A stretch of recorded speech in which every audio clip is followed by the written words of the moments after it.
This is Dave LaGreca from Busted Open, and you are now somewhere in the ring. The following podcast is scheduled for one recording with no time limit. Making their way down to somewhere in the ring, Andrew Sanford and Ryan Sprague. It's a fun little father-son bonding there. It is. It's a lot of bonding. It's very exciting. Who has a Why? touch? Who has a landline? I'm in a hotel room. Why are they Brag. calling us? Brag. Oh, they probably want to know if we want room service. Or not room service. As What do they you call should. it? Yeah, right. I wish I had money for something like that. Hi, Ryan. Welcome to the show. Hey, what's up? Thanks for having me. I really wanted you to answer the phone. It's so You far, spoke a man. face in that moment. I was just It's like, so man, this is. Come on. Okay, here's the deal. If it rings again, I promise you I will go pick it up. Good. Thank you. My wife Perfect, never yeah. answers unknown numbers, and I can't get enough. Oh, same. Bring All them the on. time. Bring them on. Yeah. I will happily be like, no, I don't have a mortgage. Why? What's up? Yeah. What's going on? Do you have a mortgage? Let's Yeah. talk. We could be friends.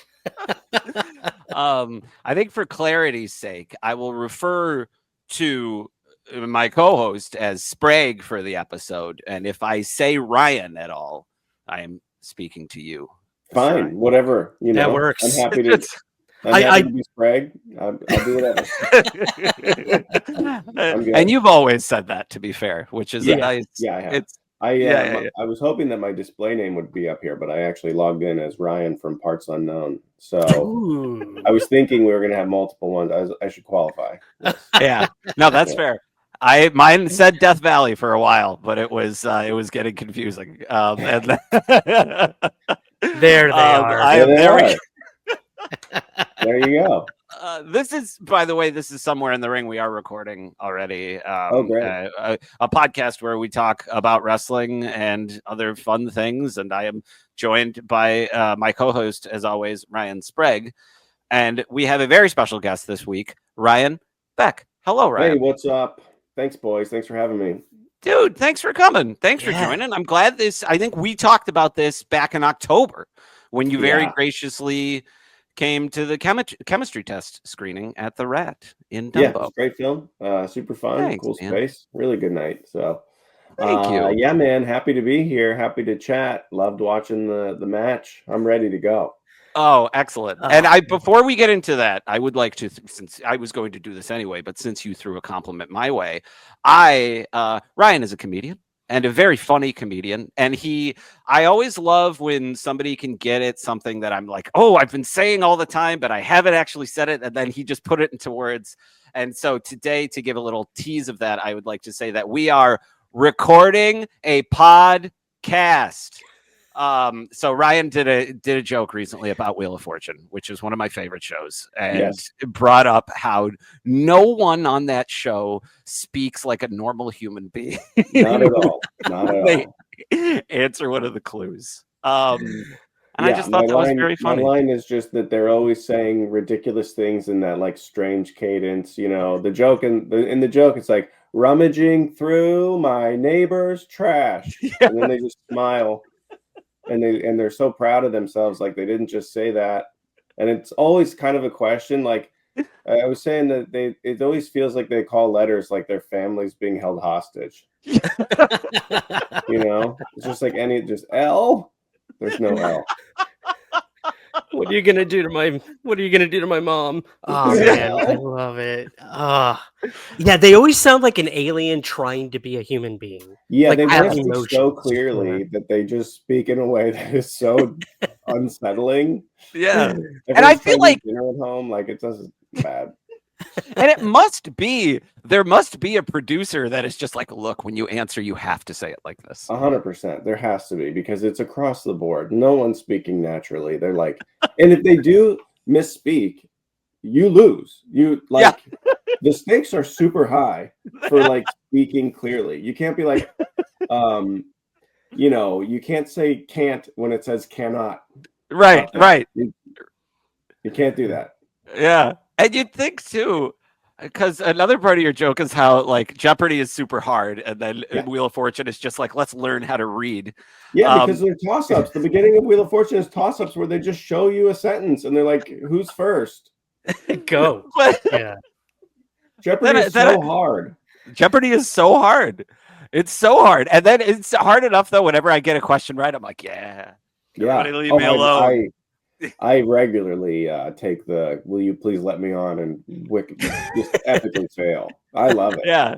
I'm proud to say I know 2 people who have been on Jeopardy. Wow. One was a substitute teacher of mine from elementary school, so there's that.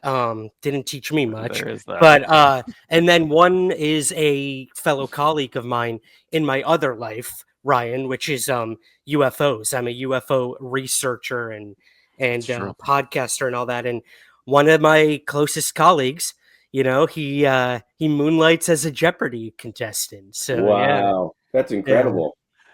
There's many reasons. a lot to digest there and unpack. We won't today. Was he specifically he's like, if I get on Jeopardy, maybe they will make contact with me. Like maybe that will be the last boost. I think so. I think that I was actually going with my elementary school substitute teacher. I thought if he won that he would be the coolest teacher in school. Or he'd get like bumped up to a regular gig. Right. He's like, they'll have to. I'll be no more substitute for me. They need me around. Been teaching for 20 years. Cool. I won Jeopardy. You're hired. Ryan. Yo. I know we already said you're a comedian, but for the folks at home, if you wouldn't mind, tell us a little about yourself. Yeah, man. I'm living in New York City. I'm from St. Louis. I've been out here in New York for a long while now. I have a special on YouTube with 800-Pound Gorilla. And I have been on Comedy Central and MTV and various Paramount networks and things, a bunch of stuff that seemingly doesn't matter anymore unless you have a big Instagram following. So I am on Instagram at @IamRyan, where people can see clips of things that I've done on other networks that didn't help me out that much. So, I'm available. I'm around. Yeah, man. I write. I made a film. I'm working on a feature film. I'm doing a bunch of different things. This is who I am. Yeah, man. This is who I am. I do my stand-up and I make my movies and I watch wrestling like you guys. And hopefully I don't have to jumpstart my car the next time I get into it. But that, hopefully that's where some of the similarities end between us, Andrew. But I got a kid too, right? Yeah. We're doing it, man. Yeah, buddy. That's right. I don't have a lot of UFO experience. That's fine, man. That's okay. I have been saying recently that I don't have many conspiracies that I buy into. And I don't want to belittle your UFO thing to say the word conspiracy, but some people would. Of course. But yeah, I don't think the only real conspiracy that I've truly been like, okay, this has to be something. I don't think that my microwave does more than one setting. Like there's so many buttons on there and it's it's just microwave. Yeah, no. Dude, and I think I'm reckless. I'll make a popcorn on potato. I don't care. It's all the same. I feel like it's, if anything, they're just like, yeah, exactly. It's just like, if you do it in this setting, things are just going to go slower. That's it. We're just going to take our time. It's all microwave. Like it's not, I don't need to pick out what food it is. I'm just happy, Ryan, that you said microwave settings and not like microwave waves that scramble your mind or stuff or going into chemtrail there's lots territory. Of microwave related conspiracy. There are pretty low on the list, but it's up there. Yeah. It's still probably above like would a cat explode? Like I think that's something where like I think people wouldn't buy that. They would sooner buy. Gremlins, absolutely. You toss a gremlin in there, that puppy's gonna explode. Yeah, that's bad news. Or a CD. Or a CD. Or a CD.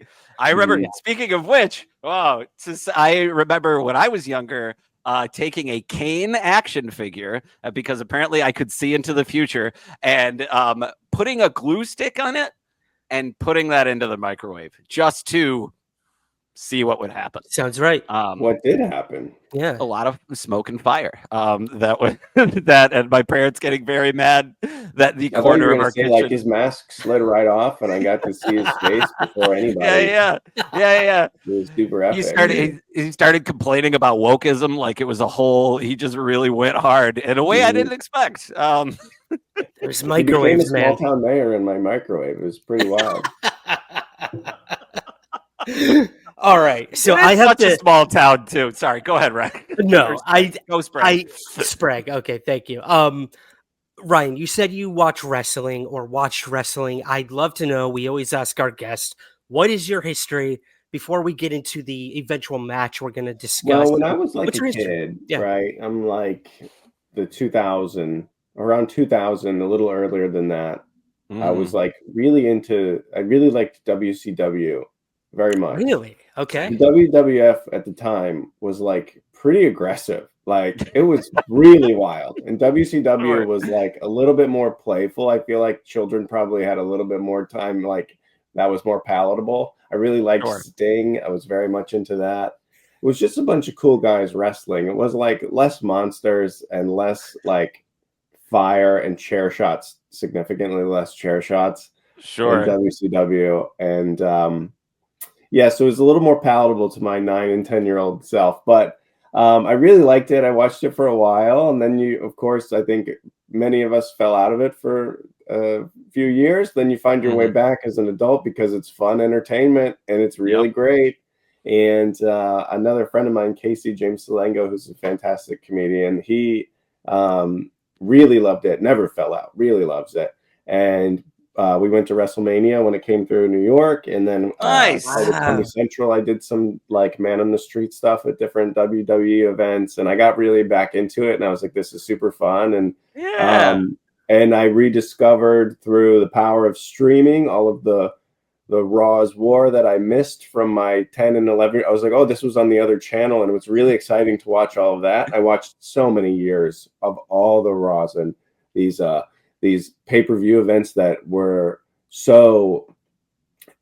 they were, you know, at the time being a kid in St. Louis with no money and anything, it's like, this was so special to be able to see this stuff. Like, and this is all recently that I did within like the last year and a half. I went back and watched all these pay-per-views that I didn't see as a kid. And there was something so neat about that because it was like, not forbidden as a kid, but it was just inaccessible. And now here it is all at my fingertips. And I was like, holy cow, No Way Out. I've never seen a No Way Out. This was like really exciting to me. And so I got back in. I went all the way through. Like I watched, guys, this is kind of pathetic, but maybe because of just how much time I put into this. But it's like, okay, here's the thing. Late at night after a comedy show, I'm still awake. My son's asleep. I could watch anything, or I could just go back in the nostalgia machine.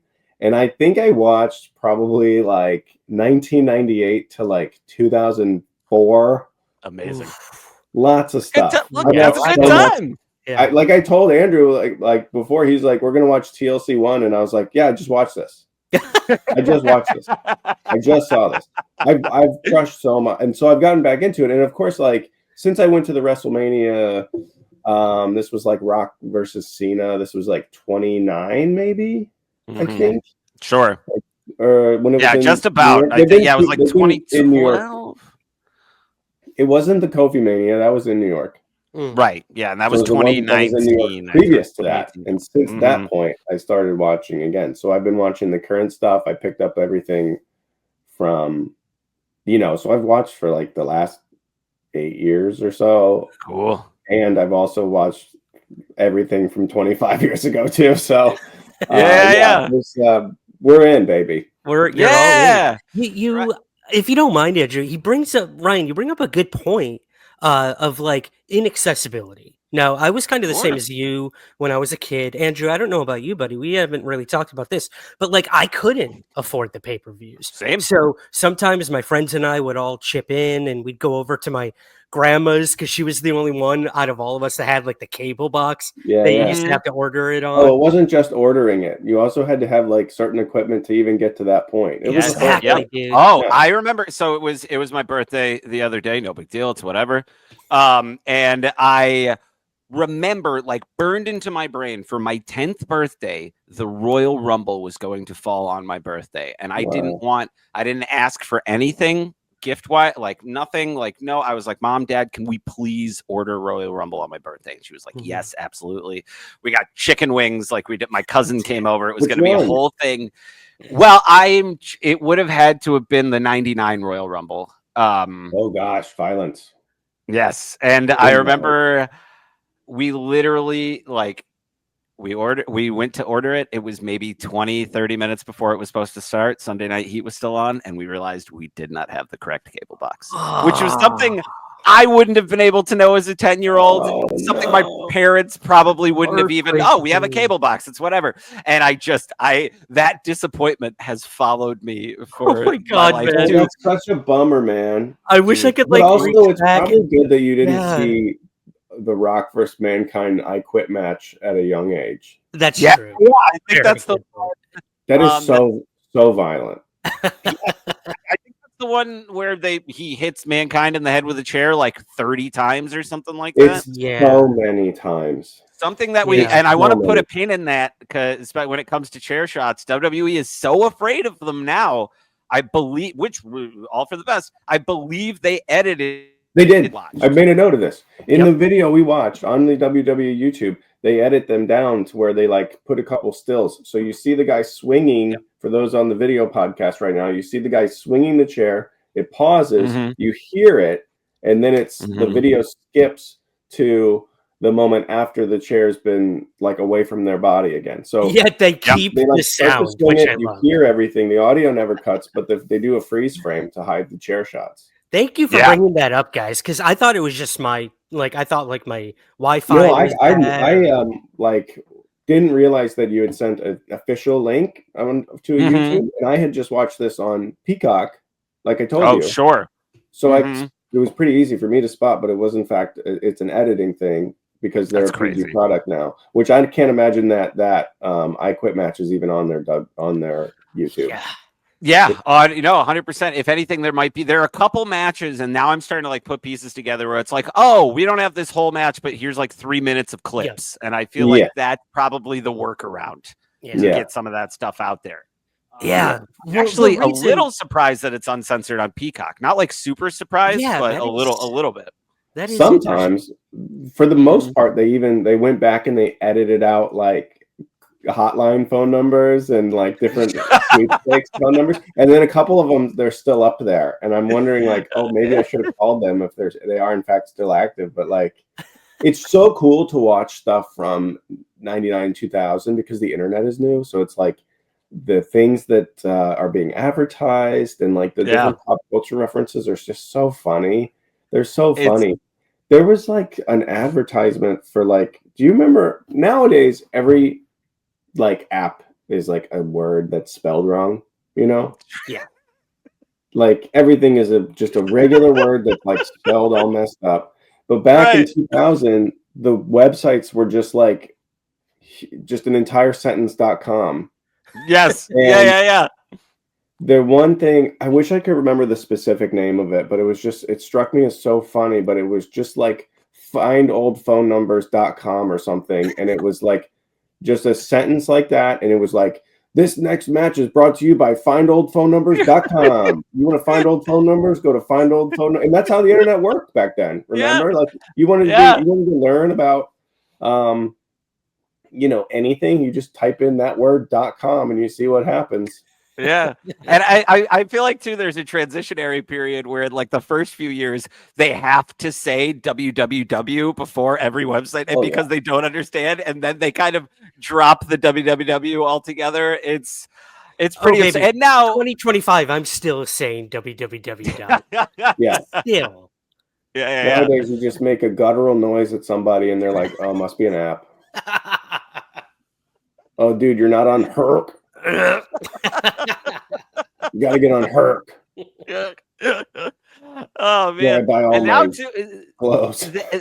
I don't know. ads now too, it's just like them. It's what ads are ads. They're always annoying to some degree, but now it's just them going, did you know we're on Netflix right now? We're on Netflix. Are you watching Netflix? It's like, yeah, I know. I'm literally I am on Netflix. Last night they were on, obviously Netflix is Tuesday that we're recording this now. But they did a big, like, we're on NBC on Saturday and it's going to be on Peacock and this show's going to be on Peacock. And they really punched the Peacock and the NBC. And I was like, I wonder if Netflix is upset about it. Probably not. I think everybody's getting so much money off of this. Like to do now a monthly show on NBC, the big networks still have the Peacock overall deal for all the live events. And only until 2026 though. Like that's my big conspiracy theory, which may not be that much of a conspiracy, is the contract with Peacock ends in 2026, and I feel like Universal saw the writing on the wall and they were like, you have to give us something. Like you have to give us some kind of live event, something like once every, because they're doing 2 of these already. Who knows? This is going to be, you're going to get a huge payday from somebody. True. Just hope it's something that I already have. Yeah, exactly. You're gonna have to download to watch it. Yeah, I can't be. My brother told me to watch a movie. He goes, "Yeah, it's on Mubi," and I was like, "Do you mean Tubi?" He goes, "No, it's Mubi. There's a Mubi and a Tubi." Oh my God, guys. There's a Mubi and a Tubi. You know what's awful? I was aware of both of those things. Never even realized that they are the same word. It's a letter apart, and they're both nonsense words. Yeah. Like, what is this? I was on the subway this morning, and the entire, you know how they line the inside of the cars with the ads at the top? The whole thing across the entire train car just said moo, moo, moo, moo, moo, moo, across the whole thing. I looked, whole thing. I'm like, what the hell is moo? Which is the point. They want you to look up what is moo moo. So I do. Bastards. It's an app for rich Wall Street guys to do their, like, whatever, Wall Street stuff. And I'm just like, what? This is where we're at, where just all the ads, anywhere you look, it just says moo moo. And then you have on the subway? On the subway. Why are there rich subway guys or rich Wall Street guys riding the subway? I would imagine it's something like Robinhood where it's like stock trading. Yeah. Something where us dummies who don't know how to do it can do it and lose all our money. Yeah. Yeah. I got a guy to lose it for me. That guy is Kevin Hart for sports betting. Like, no, that's the thing that gets really upset. I really hate the sports betting thing and all, but more so I hate the billionaires or hundreds of millions of heirs dollar guy. LeBron is a billionaire. He's doing these commercials. It's like, for what? What reason? Yeah. Kevin Hart has more money than what? I don't understand. You don't need the check, Jamie Foxx. What's happening here? I think if anything requires someone to give a paragraph of ways for you to get help for dealing with your addiction to the product, you shouldn't be able to advertise it. I don't care if at the end you go like, well, you can go here for help and here for help.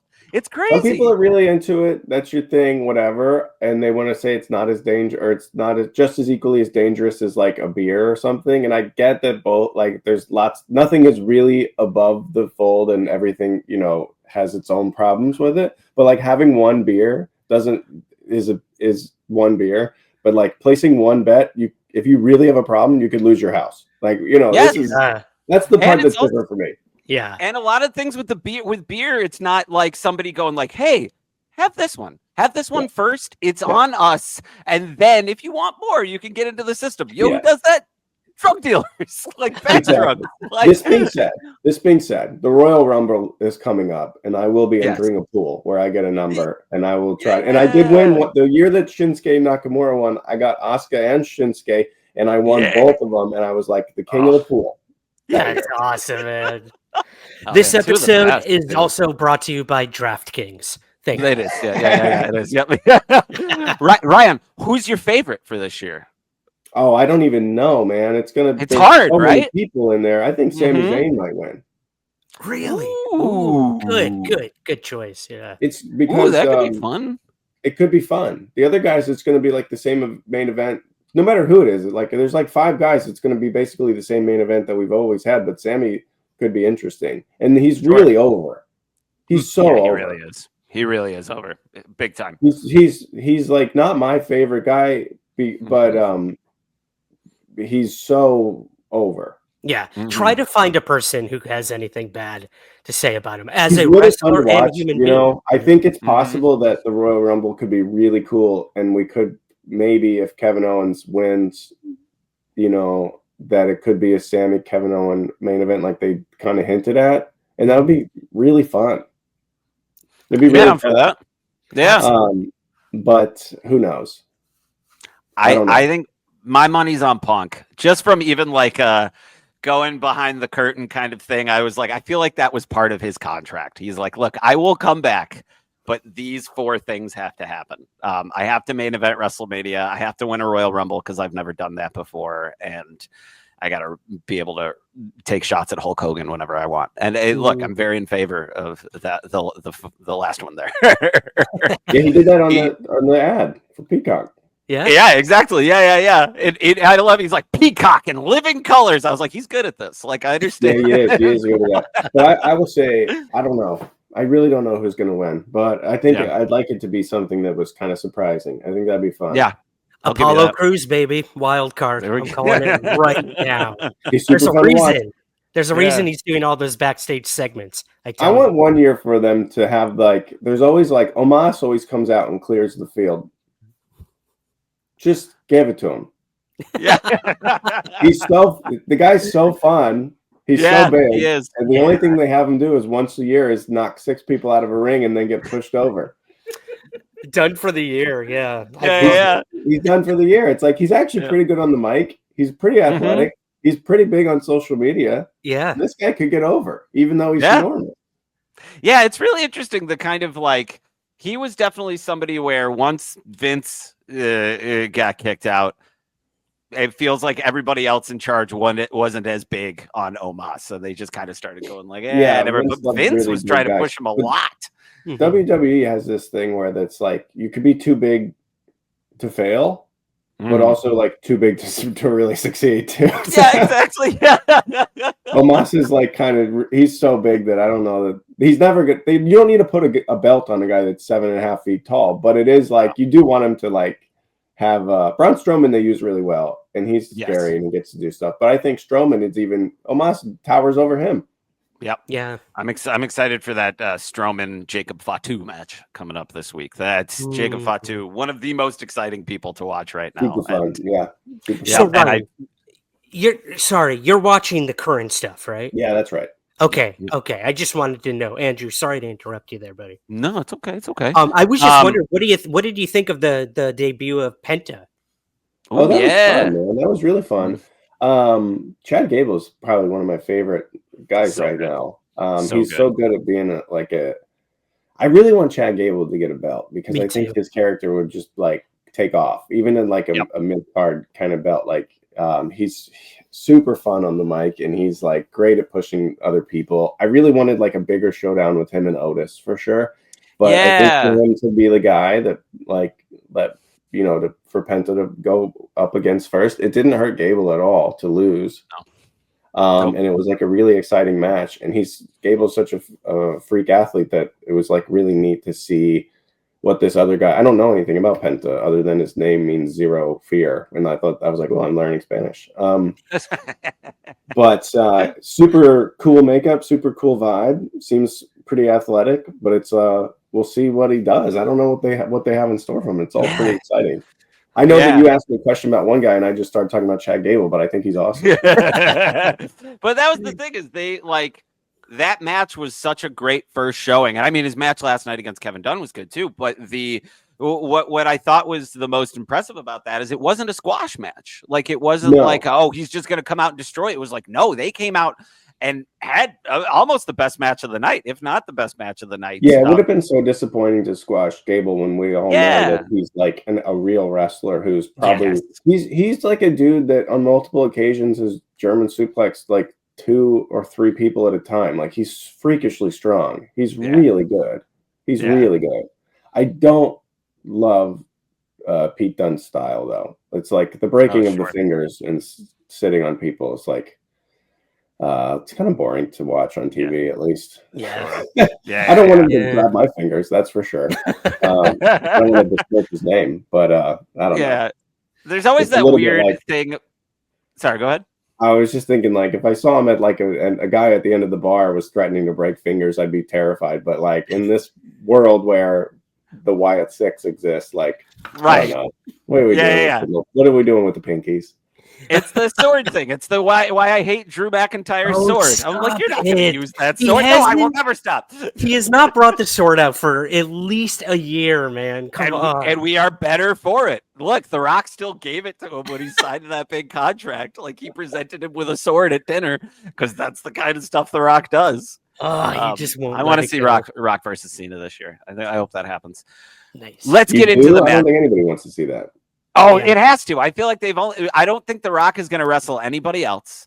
And I would rather those two just kind of go off against each other. I just like, I don't know. For me, it's like they feel like they've done that enough. I don't know who, like, anybody winning or losing doesn't surprise the fans in any way. And it's just like, great, fun. I hope you guys had a good time. I want to see him up against somebody new. I want to see him. Yeah. You know, Joe Hendry wants to wrestle him. Yes, Rock CM Punk would be really. We wouldn't know what was going to happen. Yeah, that's true. Yeah, I'd be down for that. Interesting. Let's talk about TLC 1. TLC 1, baby. Let's get into it.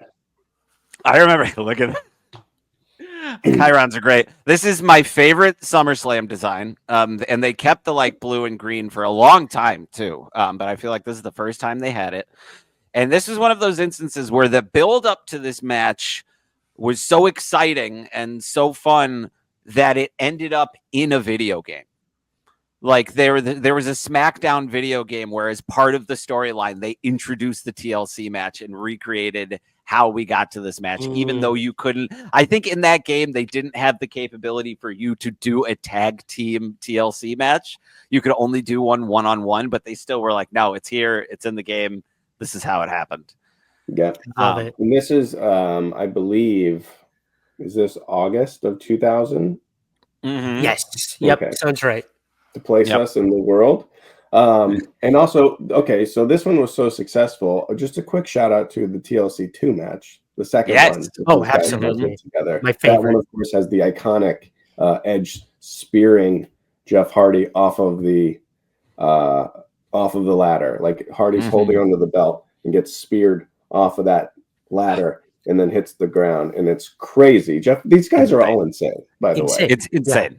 In the best way, right? Like, they're true performers. This is immense athletes. Like, it's wild that all of them are still with us to talk about this stuff, because these things that they're doing to their bodies is just unreal. Because it's just another quick aside about TLC 2, the big spear off of the ladder with Jeff Hardy holding onto the belt, like you see that all the time.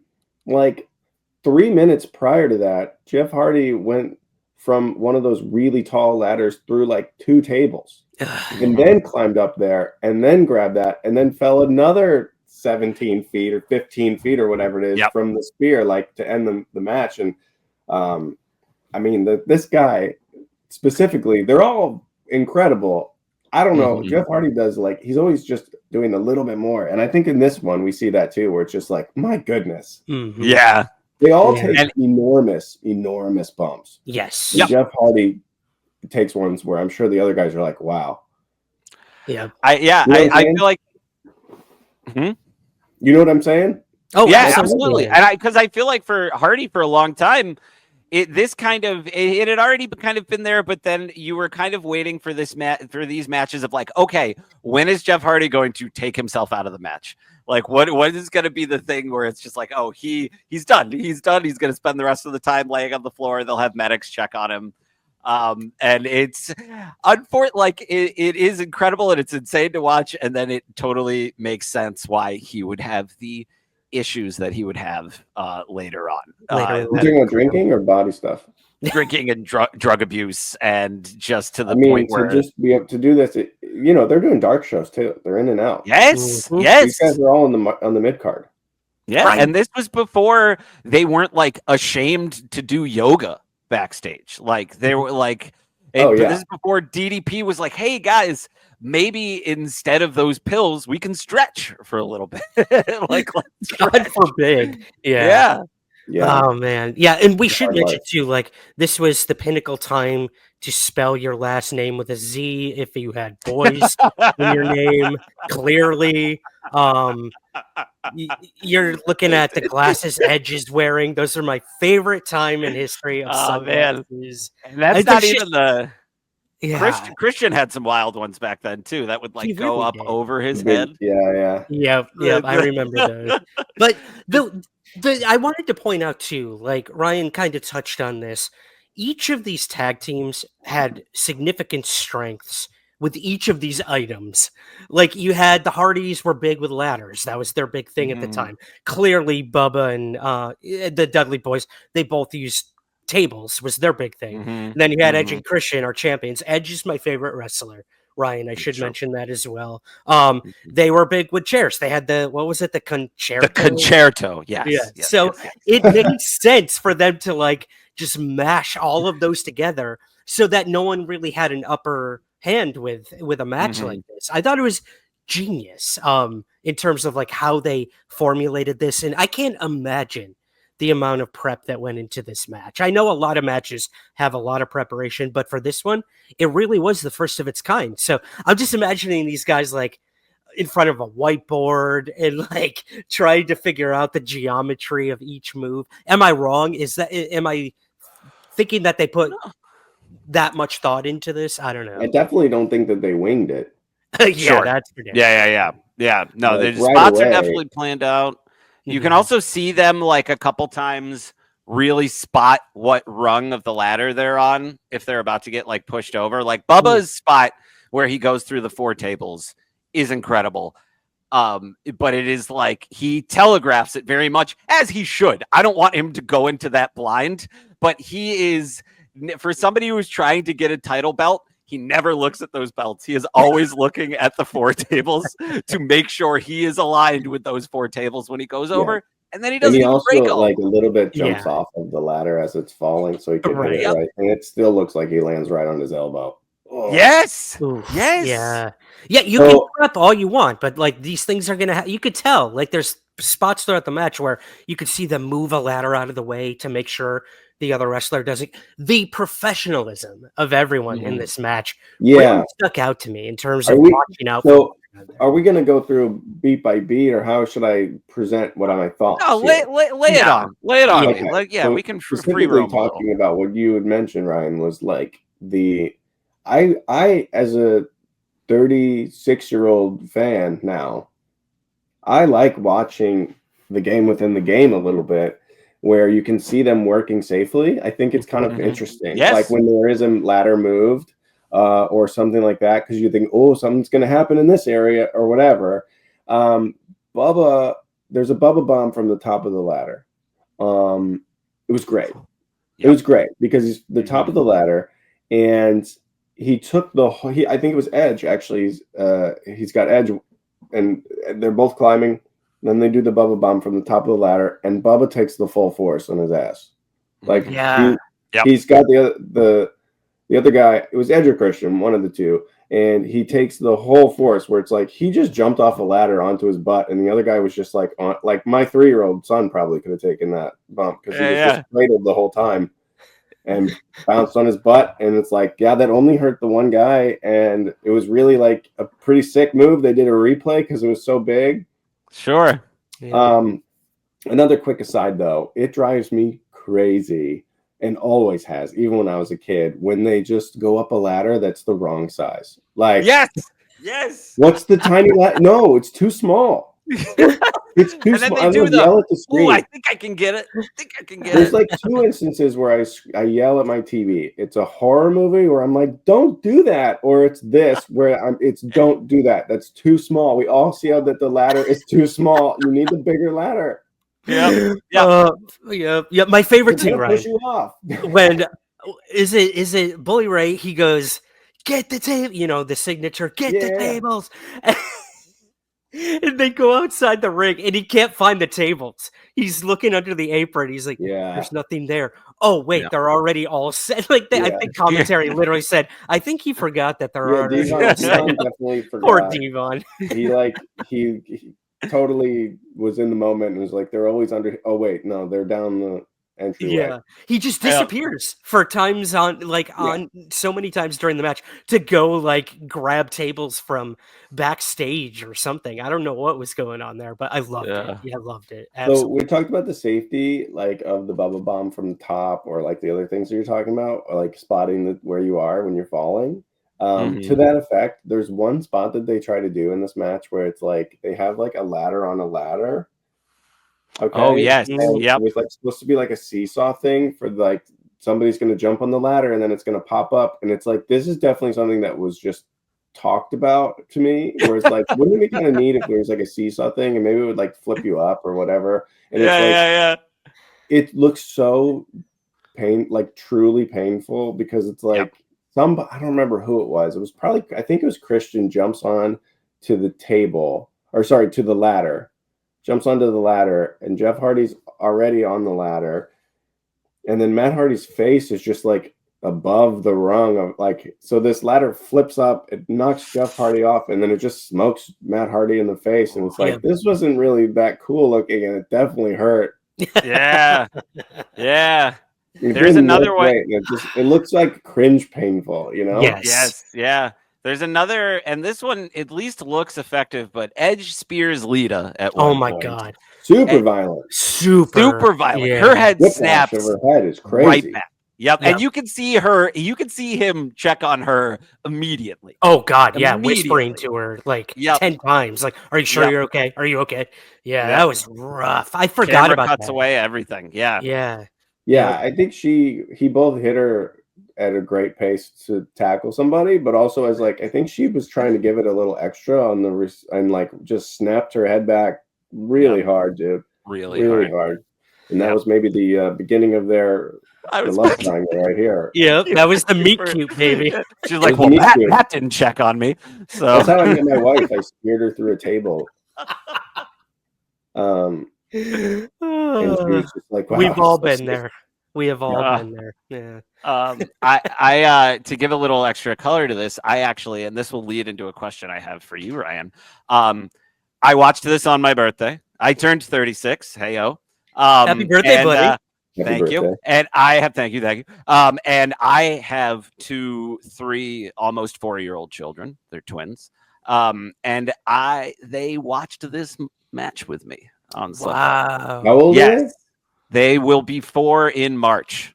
Wow. Yes, they have started to. So to give like a little bit of a catch up, they basically, I am with them most of the time while my wife is out bringing home the bacon and such. And it was, I think, Survivor Series. It started at 6:30, which I'm very grateful that or 6 o'clock. I'm grateful they start doing that earlier now. But the boys were home and they don't go to bed until 8. And I was like, I have to watch some of this because also the playback is weird. And Ryan and I were going to be talking about, or Sprague and I were going to be talking about it the next day. So I was like, all right, boys, you're watching this. You're watching some of this with me. So they got to see some of the women's war game match, and then they got to see Shinsuke against LA Knight, which having one of my 3-year-old sons to go boo, boo to Shinsuke was very exciting. Wow. Yes, because I told him, I was like, look, here's a good guy, here's a bad guy. We want the good guy we cheer the good guy and we say boo to the bad guy because they love superheroes. So that was easy. That was like, okay. Yeah. Kind of a situation. And so since then, my older brother works for a website that sells wrestling action figures. So he gave them a bunch of wrestling toys for Christmas. Oh, that's so nice.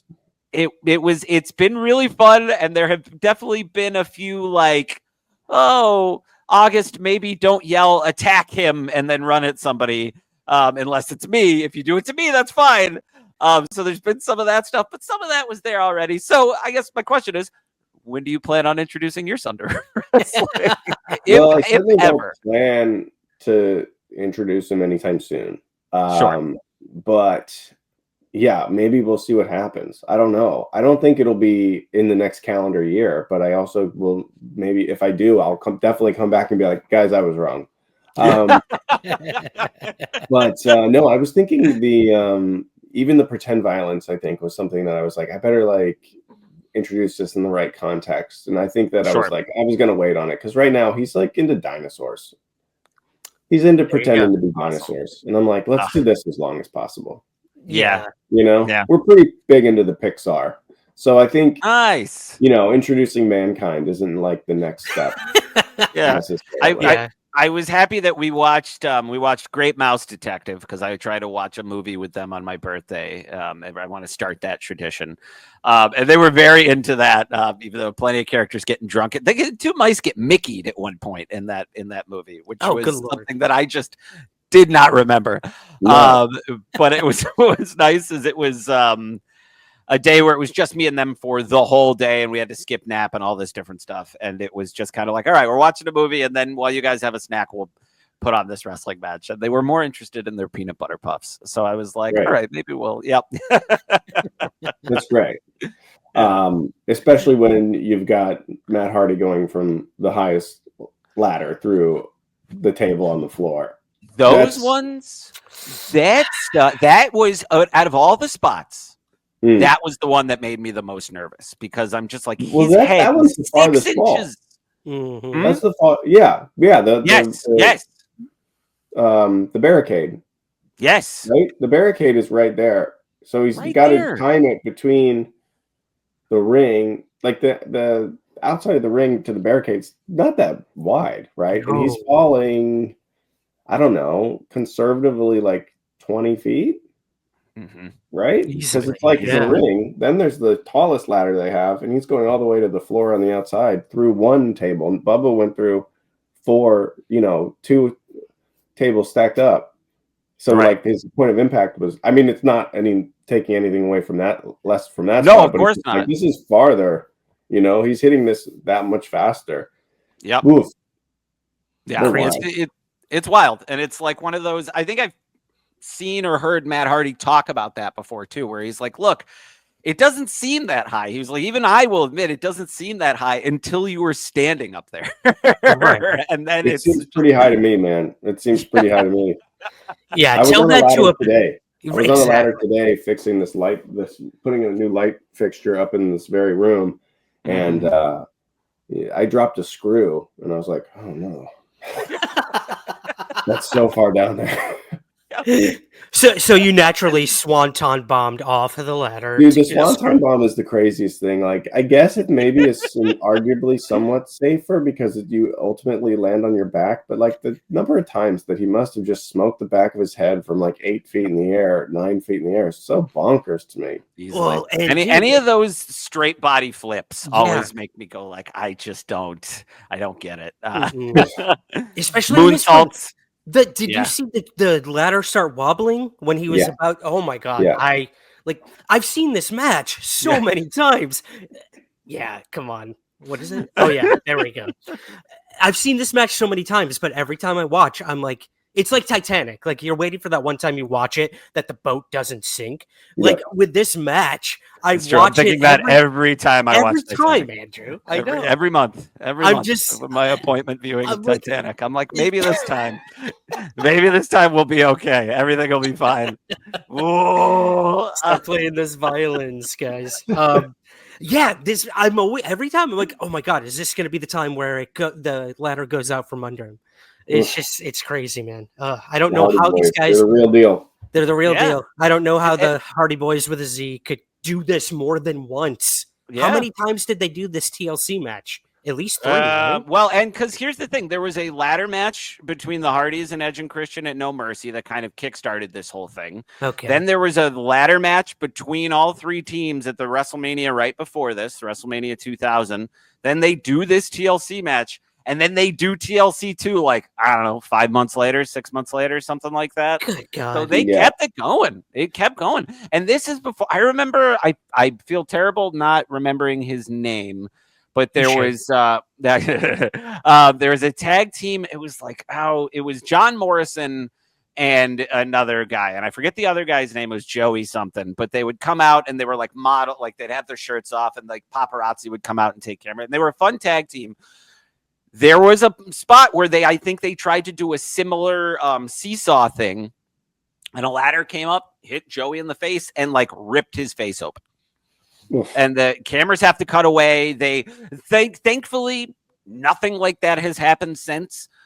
But it's crazy that nothing like that has happened since. Like, it feels like there should be way more of those kinds of accidents when it comes to ladder matches. And I know that they like change how they do the ladders now. I remember a few years ago, like somebody got slammed through one and you could clearly see that it was wood paint with like some kind of aluminum covering on it or something. So I think they try to do different things to prevent those kind of accidents. There was a recent women's ladder match where somebody definitely screwed something up and like power bombed somebody. You know what I'm talking about? This Yes. was like only like maybe like it was sometime last year, I think. it was a Money in the Bank, Ryan. Yeah, it was a Money in the Bank ladder match. Yep. The women's one last year. And there was like a botch that was like, ugh, because it was like a flip. It was like somebody was doing like one of their like gymnastics. I wish I could remember the specifics. This is bad podcasting right now, but there was like a gymnastic style move where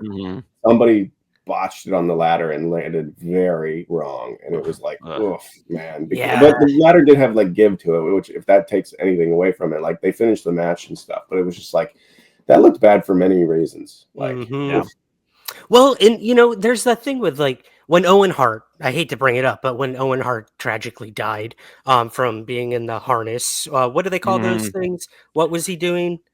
Not a zip line, but but it was just like some kind of harness.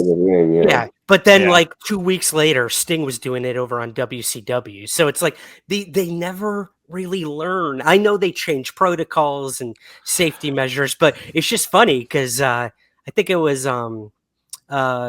what's his name? Cash creates controversy. What's that? Eric dude? Bischoff. Eric Bischoff was even controversy creates cash. I'm sorry. There we go. Thank Flip that and reverse it. Eric Bischoff was saying, it was horrible what happened to Owen Hart, but then we did it 2 weeks later. So it's just like, come on, guys. Well, I think there's also some elements too of they said this a lot about Spider-Man Turn Off the Dark, not to segue too hard, but it's when those accidents were happening, a lot of people, like a couple accidents happened, and then people on the show were like, well, no, now this is kind of the safest show that you can work on because we are we're going in overdrive trying to make the safety happen. And even Dark Side of the Ring is brought up with Owen Hart and stuff. They weren't using union workers. They weren't using like people, like they brought in somebody at the last minute to do that kind of, like there was a lot of carelessness over that stunt. Does that mean people should do it again? Probably not. But hopefully, as long as those protections are in place, you can ideally avoid stuff like death. But it is something where with wrestling too, there's a reason we don't see pile drivers anymore, or there's a reason we don't see headshots with chairs. There's a lot of things that they stop doing at a certain point. It's interesting. Yeah, I think this match alone can be a cautionary tale in many different ways, for sure. TLC 1, baby. I'm so happy. This is the first time we've actually covered it on the show, Ryan. I know. Yeah. I love it. I think they're great. I'm looking forward to the ladder match.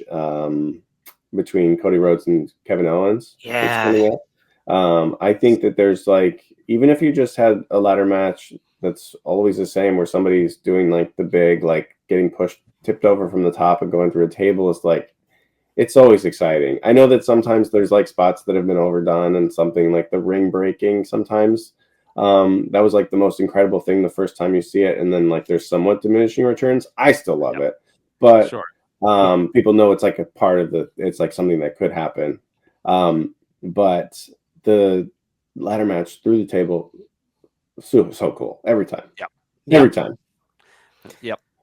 I should probably wrap things up because I gotta go wake up my boys and go to the mechanic and all that good jazz. Ryan, thank you so much for coming. If people want more of you, where can they look? Yeah, so find me on Instagram. I am Ryan Beck. That's highly recommend. And just like the end of TLC 1, I think we should end this podcast by hitting each other pinata style with a ladder until one of us falls. I love it. It'd be another show first, so that's worth it. We're all right. Sprague, what do you got? What's coming up? What's happening? Oh, you know me, man. Well, I'm currently in your guys' neck of the woods. I'm in New York City. Hopefully going to be seeing Andrew tomorrow or the day after in person. So we'll take some photos, have some fun social media posts all about that. Always good to see you. And then I'm traveling back home to the UK, to Scotland. So by the time we record next week's episode, I will be back in the gloomy skies of Edinburgh. But that's all I got going on, man. Yeah, it's not gloomy here, but I appreciate that. Good point. I decided to come back to New York City in the middle of a polar vortex. So yeah, that happened. Yep. Enjoy our vortex. I will. Love me a good vortex. Yeah. As always, you can go to www.patreon.com/somewhere in the ring for if you feel like supporting us. You can check us out on socials, on the Instagram, all that good jazz. You can watch Chemistry Test. Ryan will Sprague will put something about that in the show notes. You can watch my short horror film, Pay the Tithe. That will be in the show notes as well. And look, if you're in the New York City area, this Friday night at the Rat in Dumbo, we'll be doing Merry Busters of Ghosts with my friends at Random Access Theater. It's a Shakespeare version of Ghostbusters that I wrote. We do a staged reading where we play drinking games with the audience, and it's a lot of fun. I'll be playing Egon. It's like the one thing that I make sure that I'm there for every time. And it's a blast, and you should come out, even if you've been already. Great. That's great. Also, if there's anybody in St. Louis area, I'm going to be at the St. Charles Funny Bone this weekend. Hey, January 23 through 26, St. Charles, Missouri. So we'll see how big the reach is of the pod. Yeah. The test, the true test is going to see where the geography lies. Yeah. I would even welcome some Cardinals fans. Yes. Yeah. Use code word Cardinal if you went to Ryan's show from the pod. Yeah. Or just come and tell me. Or just let's do that. Great pod. Yeah. What's the code word though? All right, fellas. Thank you so much. Ryan, if you wouldn't mind very quickly, the thing that we usually have guests do to end the episode is to have them ring the bell. Whatever that means to you, ring the bell, send us home. It doesn't have to be an actual bell. I have actual bells all over the place. Yeah. You going to give me 2 seconds? Absolutely. 2 seconds. Take it, baby. Do it. It's very exciting. The anticipation. It's like one of the Dudley Boyz climbing up that ladder and not reaching for the actual belt. One fun thing about this is a first. We have an actual literal bell. This it's is a Christmas literally bell. A first. It's a little Polar Express, I believe, but here we are.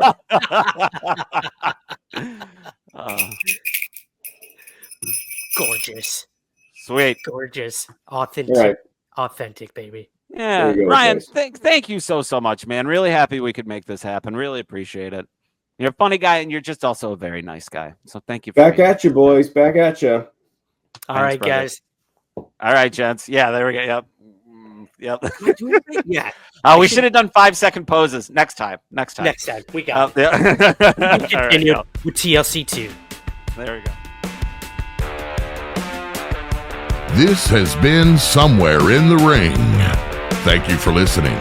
Subscribe wherever you get your pods, and be sure to rate and review on Apple, Spotify, or wherever possible.